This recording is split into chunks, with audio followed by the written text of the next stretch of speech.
Annyeong! We are One to Sarang. Your next favorite Hallyu podcast. We talk K-drama.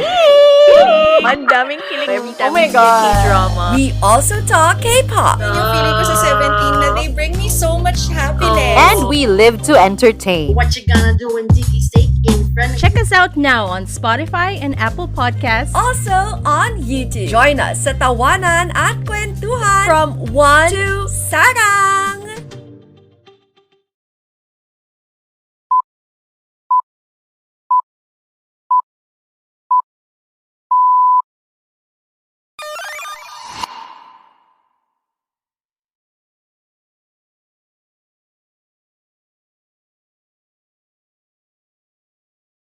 The views, takes and opinions expressed on this show are of the host's own and do not represent the views, takes and opinions of the Bunk Collective and its affiliates. Material and sources mentioned in this episode is for general and commentary purposes only.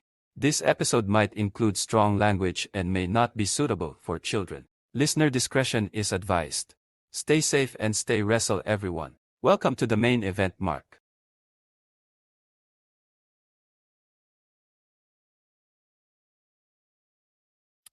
Yan. Thank you very much for joining me here on the main event part podcast. My name is Angelo Pedera and ayun, thank you for joining me here on this special episode of the main event. Today's episode of the show is a audio only episode. So this episode is recorded through StreamYard. Oo. Naninibaguan ako. Nag-explore ako ng mga ide-ideya kung paano nga ba magre-record going forward kasi Spotify is going to be fucked up anytime soon and things might be changed anytime soon as well, and as soon as this changes will be executed by Spotify, it might be different for me to execute the recordings going forward. But for the meantime, since you're here on the main event before the live announcements, so I'm going to share this announcements with you too. So for the meantime, Sabado naman na ngayon, in-announce ko kanina sa main event live na magkakaroon na po ng Pro Wrestling Philippines Club podcast, and it's a community podcast. And yes, it's kinda different on what you hearing before o kung ano yung naririnig nyo sa amin before. And it's kinda exploring some ideas din o some plans na naririnig nyo na sa amin before o narinig nyo na sa akin before. And napakalaki ng evolution ng PWPH, and we just want to capitalize on that. And for everyone din na sumusuporta sa PWPH, maraming salamat sa loob ng 8 taon, 7 years ko being part of it is with PWPH. Kaya maraming salamat pa din sa lahat ng sumuporta sa community at sa lahat ng nakikinig, sumusuporta pa din sa PWPH. And yeah, that was a really good thing. Before we continue, thank you very much for everyone who is supporting this show on all of the social media platforms. Facebook, sa X, sa Instagram, sa TikTok, at sa YouTube. That's at MEM Wrestling Pod. Also, you can support the show on YouTube at youtube.com/@MEM Wrestling Pod. You can also support the show on Patreon, patreon.com/MEM Wrestling Pod. And sa iba pa po nating mga platforms, you can listen to the show on your favorite podcast platforms and on the podcast app. Yun, also pwede nyo rin mapakinggan ang main event mark sa YouTube, sa Facebook, sa mga live episodes natin. You can listen on that as well. So on today's episode of the show, we are going to have the review of King and Queen of the Ring and also Double or Nothing as a pay-per-view. Of course, hindi na natin bibigyan ng review na mahaba itong both shows kasi na-discuss na natin to sa ibang platform eh. Sa PWPH, na-discuss ko na siya ng pakonti-konti. Pero dito, sa show, discuss ko na lang siya ng kahit palihim. Palihim. Pero yun nga, i-discuss pa rin naman natin yung double R natin as promised. And also, we will discuss King and Queen of the Ring. Ano ba yung mga opinions ko about the show? Ano ba yung mga thoughts ko about the show? It will be discussed on today's episode of the podcast. Like what I said, this episode will be released first before the episode na live. Kung napakinggan nyo naman yung live, sobrang klaro naman na in-explain ko that this will be released first on your favorite podcast platforms and on the podcast app. Again, thank you very much for everyone who is listening on this show. Pero yon, mag-continue na tayo sa ating podcast this week. So we will start first thing foremost. I-announce ko na rin muna magkakaroon tayo ng season finale. So that episode that we just have earlier will be the season finale of the main event mark, and we are going to have a new season next week din naman on this show, as we are going to do a podcast review of MWF or Dekada, Dexcon Dekada. Yeah. We're going to have our official review of Dexcon Dekada. So, ito na nga. Follow nyo din ang Bunk Collective sa lahat ng social media platforms at The Bunk PH. Ayan, so supportahan din natin lahat ng ating mga kabunkmates dito sa The Bunk Collective. Ayun. So also, Blast TV is the official broadcaster of the WWE and UFC. So if you want to support our kabunkmates and of course our friends from Blast TV, ayun, so you can subscribe sa Blast TV if you have Converge or Globe at home. That's free. You can watch Raw, SmackDown, NXT, and UFC pay-per-views and fight nights exclusively on Blast TV. So that's Blast TV. It's available for free if you have Converge or Globe at home subscribers or subscriptions. Pag kayo ay hindi nakasubscribe on both of them, you can still watch it on Blast TV for 179 pesos a month. So, still pa rin naman yon. If you're going to ask me, sobrang sulit pa din ng Blast TV. Kaya, mag-subscribe na kayo sa Blast TV. So, let's start our recording na with the King and Queen of the Ring. So, mag-i-start muna tayo sa mga results, sa mga nangyaring matches dito sa King and Queen of the Ring. So, we will start. Sandali lang. Yun. So, first thing foremost, yung King and Queen of the Ring, that was an amazing show, sa totoo lang. Sinabi ko naman kanina sa episode natin doon sa episode 222, that was a pretty good show. Sobrang gaan niya panoorin. Hindi siya yung nakakabuwisit panoorin. Unlike Double or Nothing. Yes, Double or Nothing was amazing. But some matches, some segments are kind of forgettable because of its duration. So medyo nabababanas ako doon. But regardless, the show was amazing. Overall experience was amazing. It shows how really good this wrestling can be on its full potential. Pag alam mo naman yung full potential ng isang wrestling promotion, kitang-kita naman natin yung magiging pakiramdam ng kahit sino man. Parang it's more on how we should adapt or how we should deal with when it comes to this type of matches. Ayun. So King and Queen of the Ring took place sa Saudi. Obviously naman. So we have this card. So Bianca Belair and Jade Cargill defeated Candice LeRae and Indy Hartwell. Also, Sami Zayn defeated Chad Gable and Bronson Reed for the Intercontinental Championship. Liv Morgan defeated Becky Lynch for the Women's World Championship. Nia Jax defeated Lyra Valkyria for the Queen of the Ring. Since she won the Queen of the Ring, she will be able to challenge for the Women's Championship at SummerSlam. Randy Orton was defeated by Gunther for the King of the Ring Tournament Finals. Since Gunther won, he must challenge for the World Heavyweight Championship at SummerSlam. And Cody Rhodes defeated Logan Paul for the undisputed WWE Championship. Yon. So let's start with this. So Liv Morgan and Becky opened the show.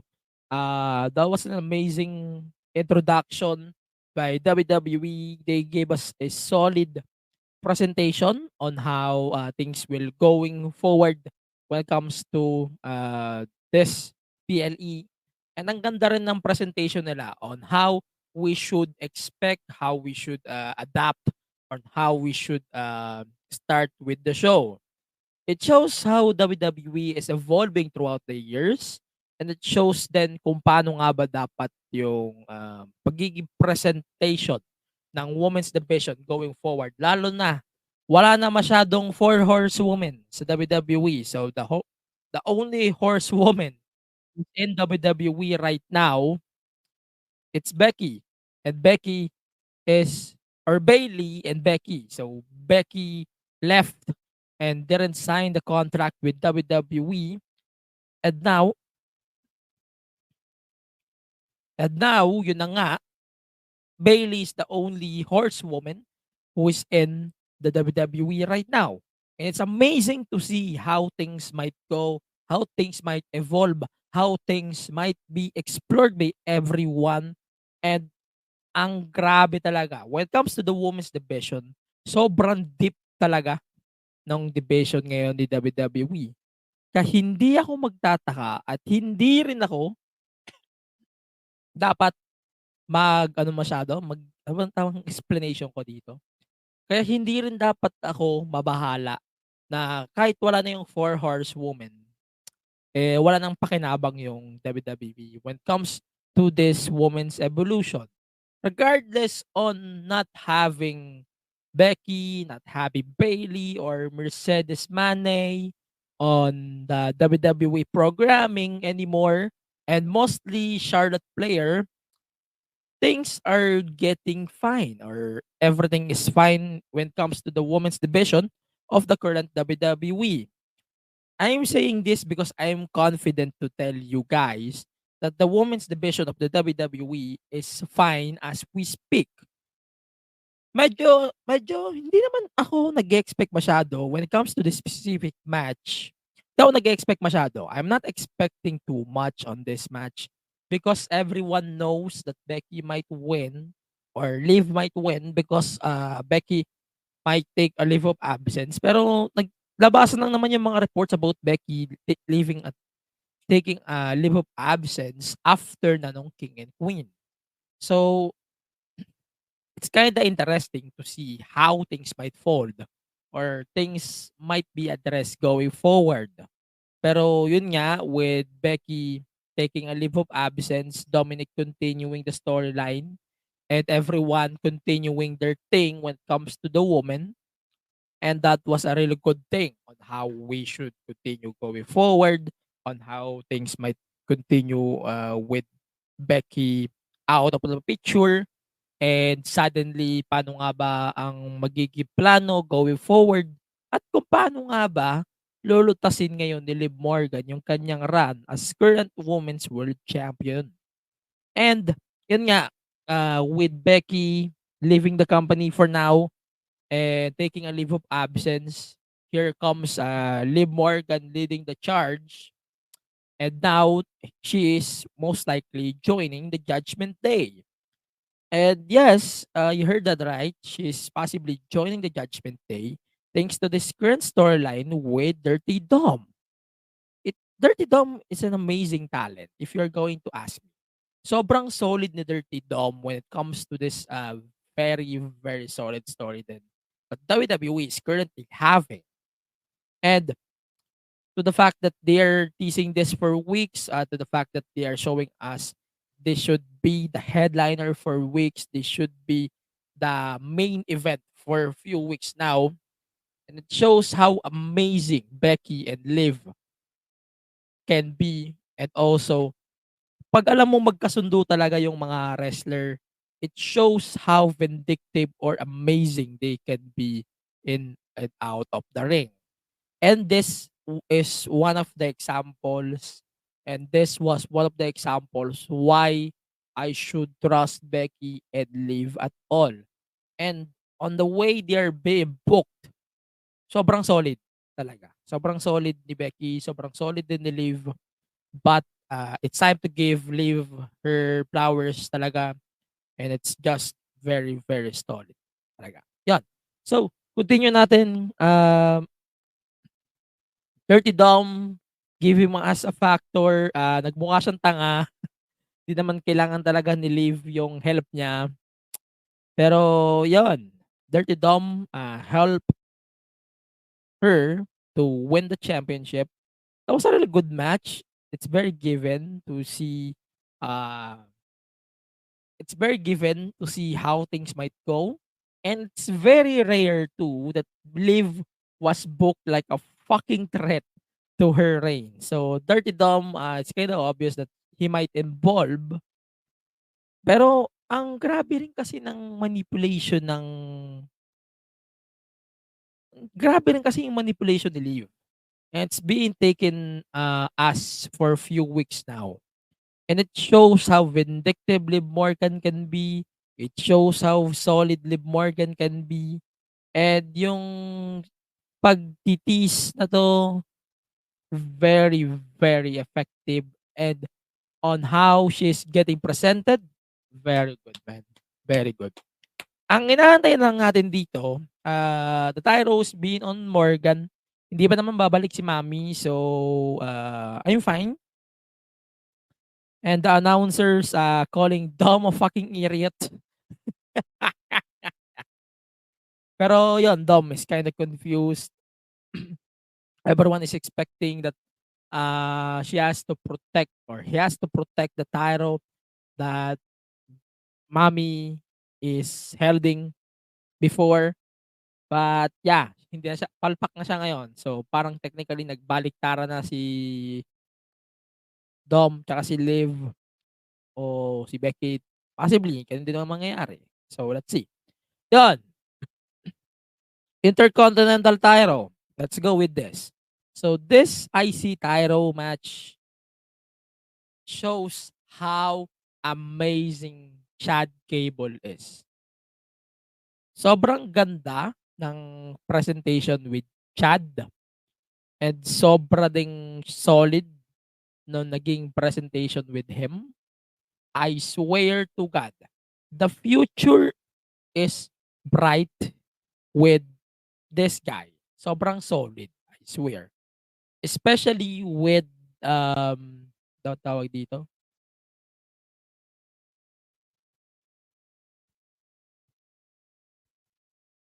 Sobrang vindictive din ng booking with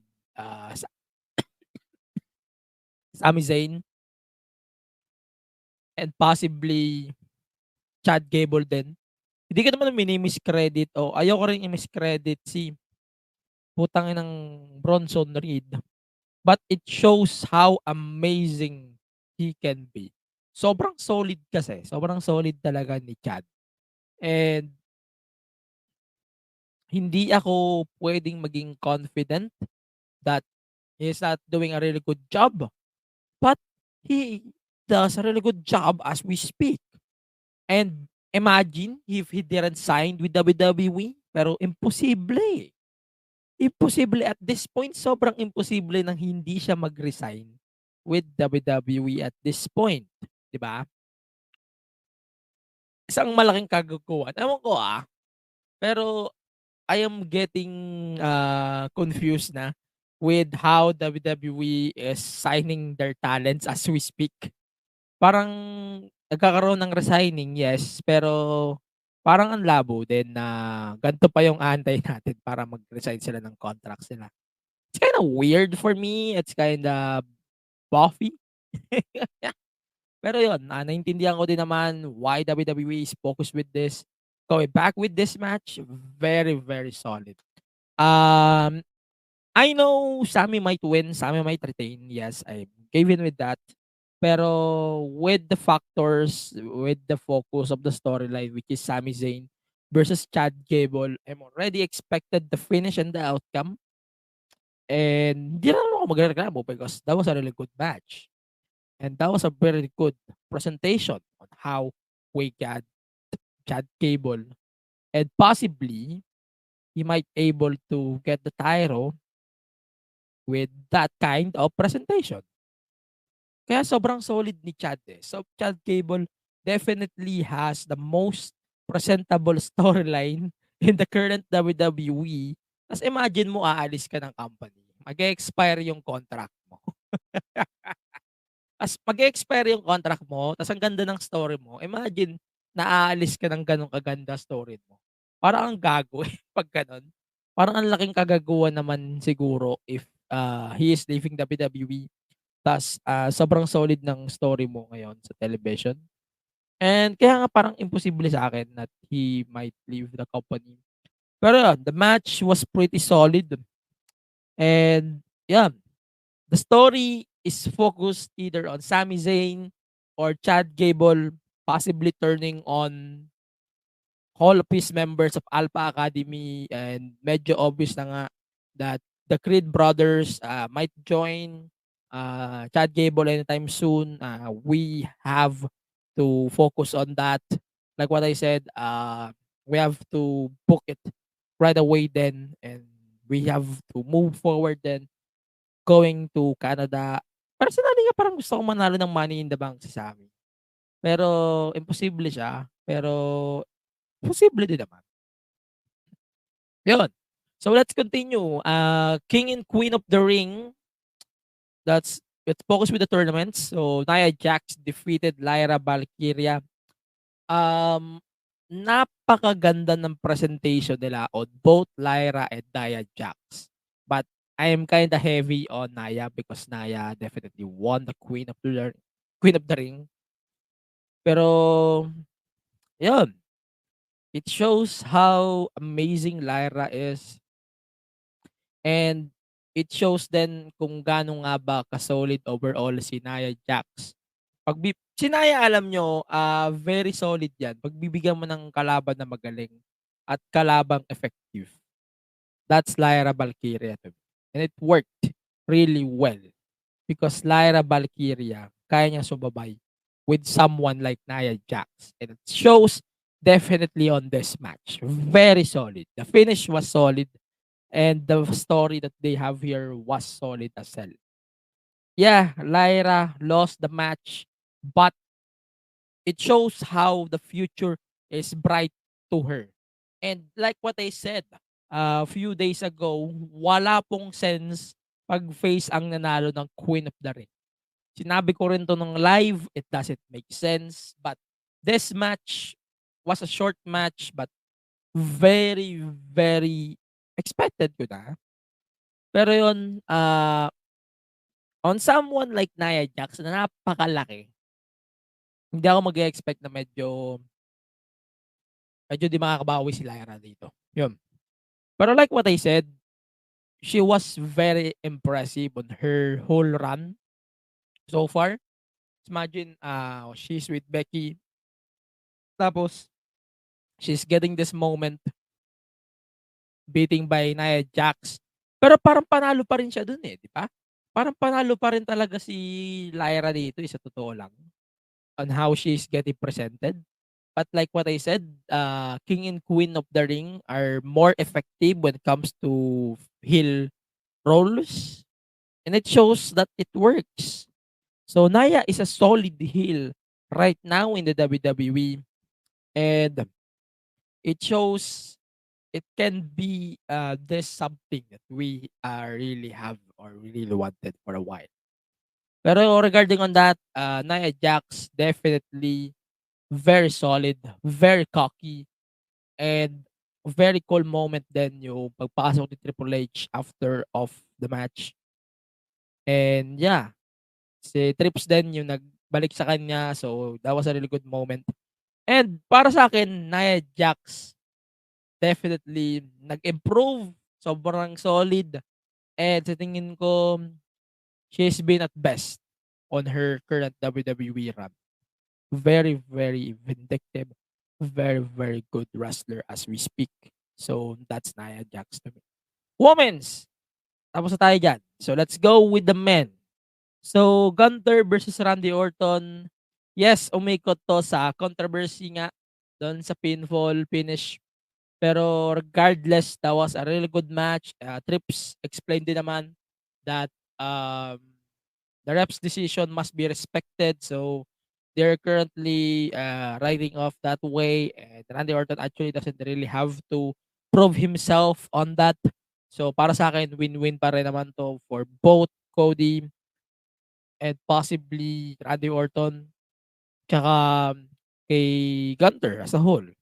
Gunther did a really good job on presenting himself during his run as the challenger for the King of the Ring. So, para sa akin, napaka-solid nun. And napaka-grabe din talaga nung win na to. So, it's kind of given na din talaga that Gunther might win or Gunther is winning this match. Very given na talaga. But even though Randy Orton presented himself like someone that can beat someone like Gunther. So, he did that before. He can did it now. So para sa akin, napaka-solid din ng match na nangyari kanina. And that was the result. So, Trips presented him the belt again. So, that was a pretty good or very solid thing. So, I really love how Gunther explained himself after he won the King of the Ring. So, he was interviewed by Byron Saxton. Saxton pa yan? And he said that you deserve it. He said already that but what he does is none of your business. Then Gunther promoted himself that he is going to beat the World Heavyweight Champion. He's going to become the champion. And he is holding it like nakano lang siya, nakahawak lang. So that was a really good presentation on Gunther's side. And parang ayaw niya kasi na suotin yun. So, it's kinda understandable. Pero, I swear, we have to see him as champion. Especially with Bash at the Berlin coming up soon. So, hindi rin malabo that he might win the World Heavyweight title either at SummerSlam or possibly before Berlin. Yan. So, yeah. I really love the presentation. So, yeah. So, si Triple H, nag-promo after of that. So, they tried to explain the finish. So, like what we said, we have to take the controversy nga. And wala man talagang rematch na mangyayari. Like what he said, it's the final decision regarding on the referee. So, yeah, it's kind of understandable then. They're trying to consider that. But regardless, the referee's decision is final, so it's all good. Also, Crown Jewel was announced on November 2nd as the second Saudi event of the year. So it's on November 2, that's Crown Jewel in Riyadh, Saudi Arabia. Yun. So Triple H announced that the main event possibly for Clash at the Castle, it's Damian Priest versus Drew McIntyre. So Scotland is going to be an amazing crowd. I can assure you that. And yeah, I'm still hoping that Cody is winning with the AJ bout, and also Drew might win with his bout over Damian Priest. So therefore, we can get a banger between Gunther and Damian Priest. Pero yun.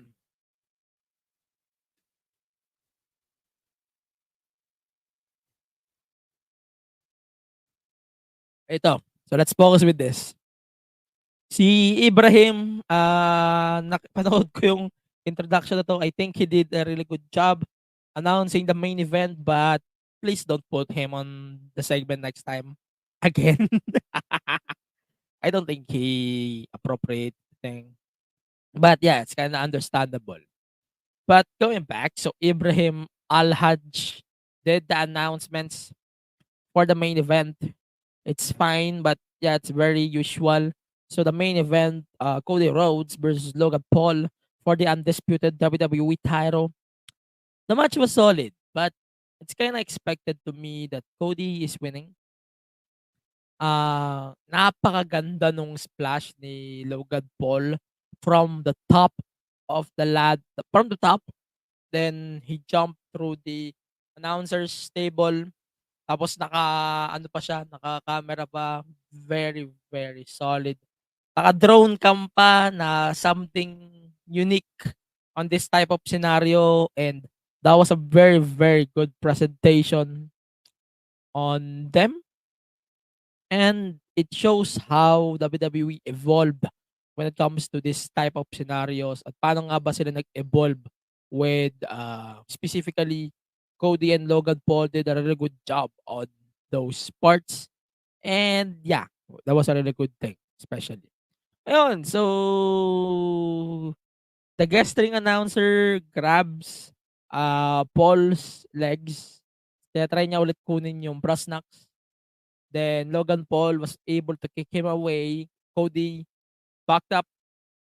He countered the brass knuckles.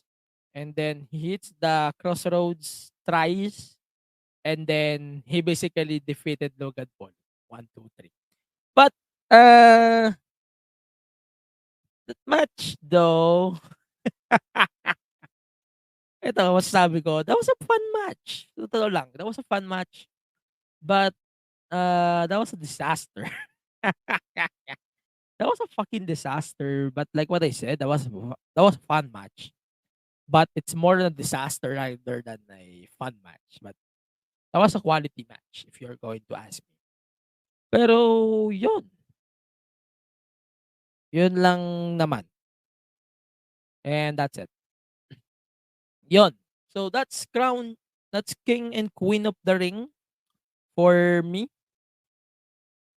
Parang, alam mo yun, final thoughts for the match, for the event. That was a very, very good show, like what I said.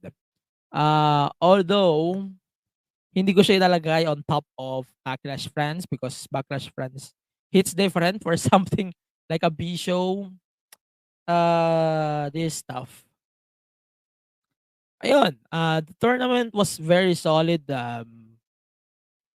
Liv Morgan thing, it's very, very focused on something like, what tawag dito? It's kind of continuous, like, si Dom, nagpa-pretend siya na wala siyang ginawa. Pero, yung build kasi nito, it means something na yung kay Naya and kay Lyra, very, very good presentation. That was a very good match. Then, with Gunter versus Randy, Sami Zayn, given naman na he's being loved with the crowd. And then Otis building himself like something that's going to hit him or hitting Chad anytime soon. That was a pretty, pretty good segment. Then Logan Paul, then Cody, even though that was booked like a disaster, but this event was a pretty solid show too. Yeah. So, yun lang naman ang aking review for King and Queen of the Ring. Regardless, that was a really good PLE pa din.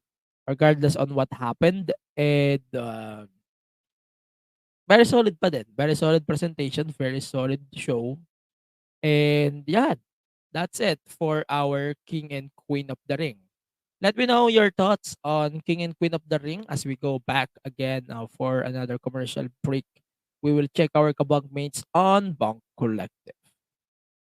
Yon, we're back on the main event Mark podcast again. Let's continue with Double or Nothing. So there's a long card. Of course, I'm not going to talk about this long card. Ang haba kasi. Pasensya na guys.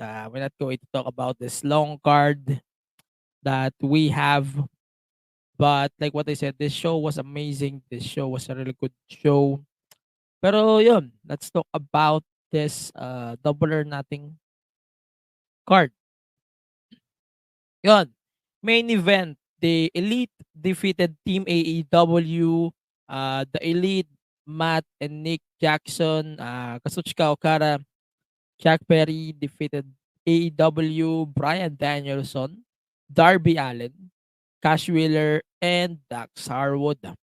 Swerve Strickland defeated Christian Cage for the AEW World Championship. Mercedes Moné defeated Willow Nightingale for the TBS Championship. And after of the match, Willow got attacked by Chris Statlander. Then Adam Copeland defeated Malachi Black for the TBS title in a barbed wire steel cage match. John Moxley defeated Konosuke Takeshita in the IWGP World Heavyweight Championship Eliminator match. Chris Jericho defeated Hook and Katsuyori Shibata for the FTW Championship. Orange Cassidy defeated Trent Beretta. Timeless Tony Storm defeated Serena Deeb for the women's title. The Bang Bang Bang Gang defeated Death Triangle in a trios match for the undisputed Unified World Trios Championship. Will Ospreay defeated Roderick Strong for the AEW International Championship. The Acclaimed defeated Cage of Agony in a trios match, and Deonna Purrazzo defeated Thunder Rosa for a tag for a one-on-one match. Yun. Hindi ko napapahabain masyado yung review ko about double or nating medyo haba kasi. Ayun, MJF returned for the first time in a while. So, yeah, that was a pretty good presentation for him. Everyone is cheering, holy shit. And, yeah, he assaulted Adam Cole. He attacked him with a brain buster. And he thrown him out of the ring. And, yeah, the highlight of the promo, MJF said he is not going to do bullshit again. And he will focus on what he did the best. And, yun. He showed the fucking tattoo on his leg showing bet on yourself AEW. And he said that he is still staying with AEW.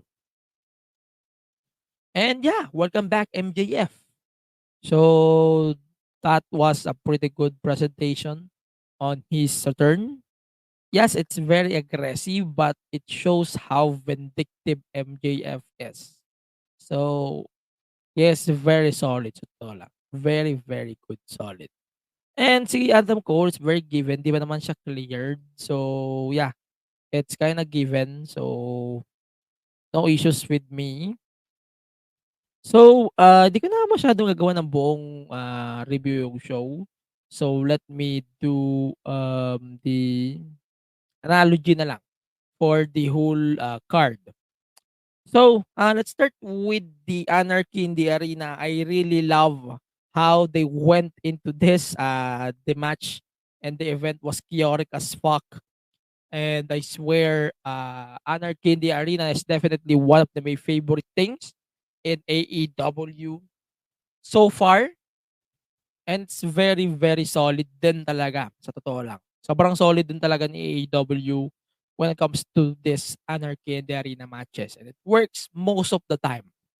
And it's very shit show. Sobrang solid talaga. Yun. Swerve Strickland was defeated by Swerve Strickland defeated Christian Cage. Yeah, it's very solid pero nakakaantok. Yung gantong events, double R natin, sobrang antukin talaga, nakakaantok. And meron pang sunod-sunod yung mga events eh. So medyo inantok ako when I watch this match. But there's a pretty good, solid match din. To lang. And yun, sobrang solid. I'm fine then with this match going last. So it's kind of okay with me. Yun, Mercedes Mane, she's fine, but I kinda see, I don't really see the changes on her. Hindi ko rin siya ma-consider as big deal. But regardless, that was a really good match between Swerve and Christian Cage, tsaka yung Anarchy. Yung mga iba pang matches na I really like was the Steel Cage match, Copeland, Malaki Black. That was a really good match too. Then, ano po ba? I can say the trios match, Will Ospreay, Roderick Strong match was a solid too. Tsaka yung trios match, sobrang solid din nun. Pero the rest of the matches, it's kind of forgettable to me. And parang nalimutan ko yung iba dahil sa sobrang haba ng show. Everyone is kind of understanding din naman on why I kind of forgetting these things. But yun, that was pretty much it. So I'm going to release my review scores on our Discord. Sa mga nasa Discord, i-release ko yung review ko on Discord. Pasensya na kung di ko na hinabaan yung review ko on Double or Nothing. Di naman dahil ayoko. Medyo nahahabaan kasi ako sa show and kahit reviewin ko yon ng napakahaba din for this episode, baka ma-fatigue din kayo sa pakikinig sa akin. So I decided just to put the text review sa Patreon ng podcast and also on Discord. So doon ko na lang ilalagay yung review ng Double or Nothing sa mga platforms na yon. So baka magpatig kayo habang nakikinig sa akin at baka magpatig din ako habang ina-explain ko sa inyo yung thoughts ko on Double or Nothing. Top 3 matches for every show. So King and Queen of the Ring. So definitely the Sami Zayn 3-way match. Yung ano ba? Sami Zayn 3-way match. The King of the Ring and the main event, Logan Paul versus Cody Rhodes for the undisputed title. It was a pretty good match for me. Double or Nothing, easily yung Steel Cage, tapos yung ano pa ba? Steel Cage, the Swerve match, and then the Anarchy in the Arena. Very, very solid card overall. Yun. That's pretty much it for the show. And yun nga, you can support the show, the main event, on all of the social media platforms, Facebook, X, Instagram, TikTok, and on YouTube at MEM Wrestling Pod. You can also support the show on Patreon, patreon.com/MEM Wrestling Pod. Also, you can support the show as well on your favorite podcast platforms and on the podcast app. And also, you can support then yung ating mga kabunkmates from Punk Collective. You can follow them on all of the social media platforms at the Bunk PH. And syempre, maraming salamat sa lahat na nakinig ng episode natin about Dexcon Dekada sa main event. And on Wednesday, June 5, we're going to have the debut of the PWPH podcast. Again, maraming salamat sa lahat ng sumusuport sa PWPH. Mabuhay kayo. And I hope sana mahal kayo ng mga magulang nyo. PWPH podcast is set on Wednesday, June 5 at 6 p.m. on Spotify and on YouTube here on the Main Event Mark podcast. So again, thank you very much for listening on the show. May follow me again on all of my personal social media platforms at AG Pinera. Again, for the meantime, goodbye for now and stay safe as always. And stay safe and stay wrestle. My name is Angelo Pinera from the Main Event Mark podcast. Goodbye for now.